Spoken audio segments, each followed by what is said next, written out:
Good evening friends, এসে গেছি তোমাদেরকে সবাইকে নিয়ে রান্নায় হাতে খড়িতে। আজ বিকেল বেলাতেই সাংঘাতিক একটা মুখরোচক জিনিস নিয়ে এসে গেছি আমি তোমাদের সামনে। তোমাদেরকে আজকে দেখাবো আমি এঁচোড়ের চপ।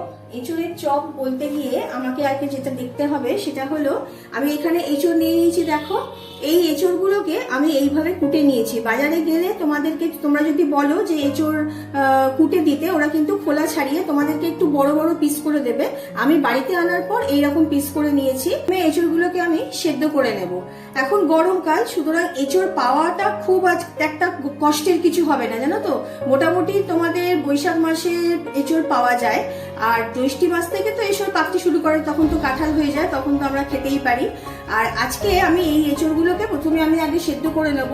সেদ্ধর আগে যেটা করব সেটা হচ্ছে, আমি কুকারটা একটু তেল দিয়ে নেবো, কারণ এঁচোড়ে তো সবাই আমরা জানি আঠা থাকে। এই এঁচোড় নিয়ে অনেক গানও আছে, হ্যাঁ। তো সুতরাং এই এঁচোড়ের আঠার জন্য কিন্তু এঁচোড়গুলো কি বলতো, সেদ্ধ করার পর এই গায়েতে আটকে যায়। ওই জন্য আমি একটু কুকারে তেল মাখিয়ে নিলাম। নিয়ে কি করব, এই এঁচোড়গুলোকে এবার আমি সেদ্ধ করতে দেব। কুকারের মধ্যে আমি এঁচোড় দিয়ে দিয়েছি। আমি পরিমাণ মতো ঈষৎ উষ্ণ জল দিয়ে দিচ্ছি। দেখে নাও, খুব বেশি জল দেওয়ার দরকার নেই। ঠিক এঁচোড়গুলো এরকম ডুবো ডুবো হবে, তারপরে জল দেওয়া বন্ধ করে দিও। আমি এঁচোড়গুলোতে মোটামুটি 2 থেকে 3টে সিটি দেবো।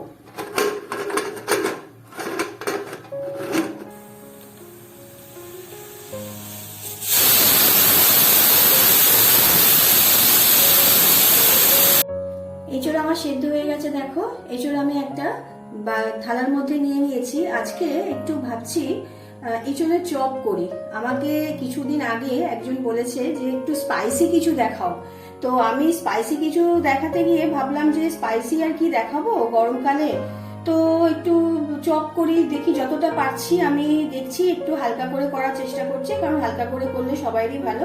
আমার বাড়িতে যারা খাবে তাদেরও ভালো, আর তোমাদের ক্ষেত্রেও ভালো হবে, তোমরা হালকা করে করতে পারবে।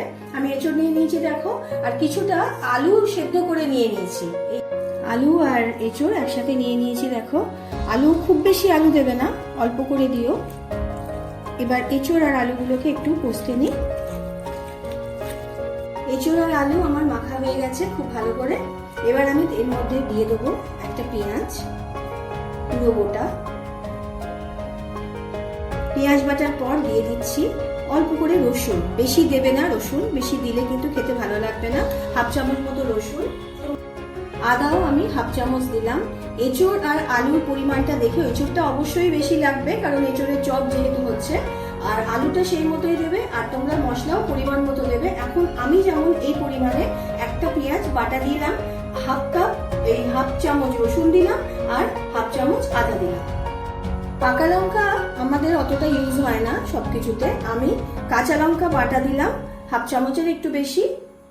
1/2 চামচ মতো চাট মশলা দিলাম।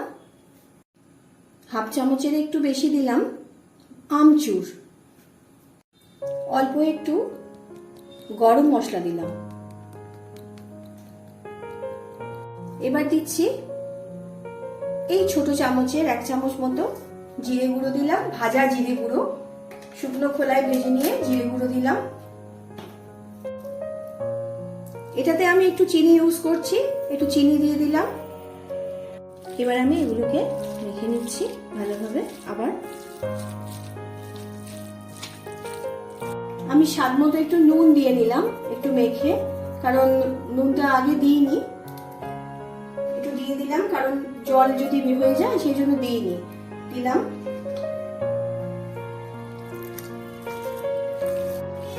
এই এঁচোড়ের চপটা তোমরা যারা করবে, যদি মনে করো নিরামিষ করবে তাহলে কিন্তু নিরামিষ করতে পারো। তো নিরামিষ করলে ওই পেঁয়াজ আর রসুনটা দেবে না, এছাড়া বাদবাকি মশলা দেবে। আর আরেকটা কথা হচ্ছে, তোমরা যদি এর মধ্যে কেউ ছোলা সেদ্ধ দিতে পারো বা বাদাম ভাজা গুঁড়ো করে দিতে পারো, যত গুড় ঢালবে তত মিষ্টি হবে, এই হচ্ছে কথা। কিন্তু আমি এখানে যতটা পারছি, যেহেতু গরমে করছি, গরমকাল, সেহেতু চেষ্টা করছি একদম প্লেন ভাবে করতে। এইভাবে হাতে নিয়ে তোমরা আগে একটু গড়ে নেবে।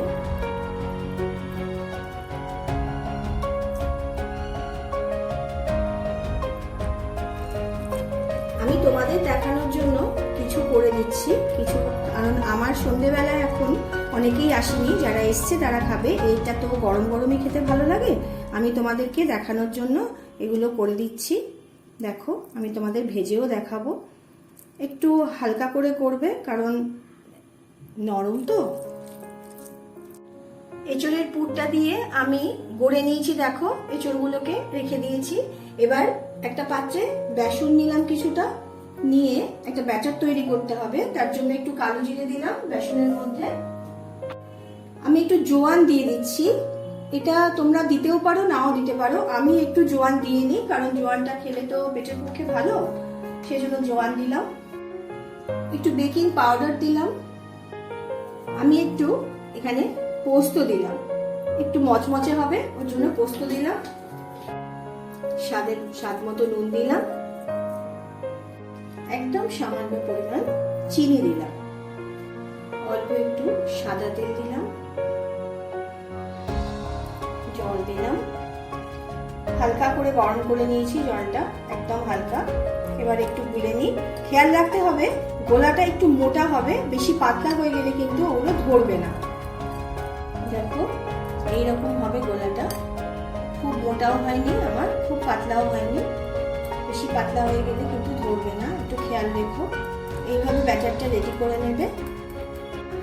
তেল আমার রেডি হয়ে গেছে। দেখো আমি এখানে সর্ষের তেল নিয়েছি, তোমরা যদি মনে করো তাহলে সাদা তেলেও খেতে পারো, কোনো অসুবিধা নেই, বা অলিভ অয়েল, যেটা হোক। দেখো তেলটা গরম হয়েছে,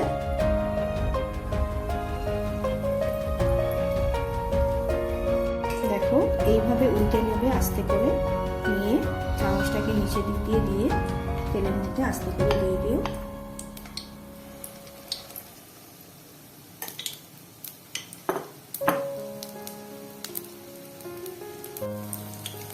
এই যে ভাজা হচ্ছে, এবার আমি একটা পিঠ হয়ে গেছে, এবার আমি উল্টে দিচ্ছি আস্তে করে। দেখো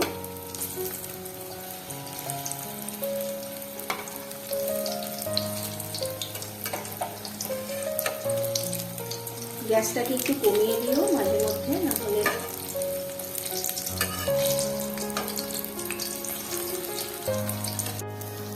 দেখো ভাজা প্রায় হয়ে এসছে।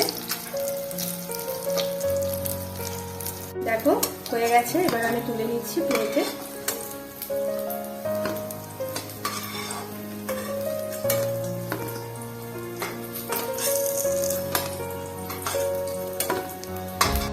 এই আমার রেডি হয়ে গেল টেস্টি মজাদার এঁচড়ের চপ। খেয়ে দেখো বন্ধুরা, কেমন লাগলো তোমাদের জানিও। অবশ্যই আমার কমেন্ট বক্সে তোমরা কমেন্ট করো, আর আমাকে সাবস্ক্রাইব করতে কিন্তু ভুলো না। টাটা।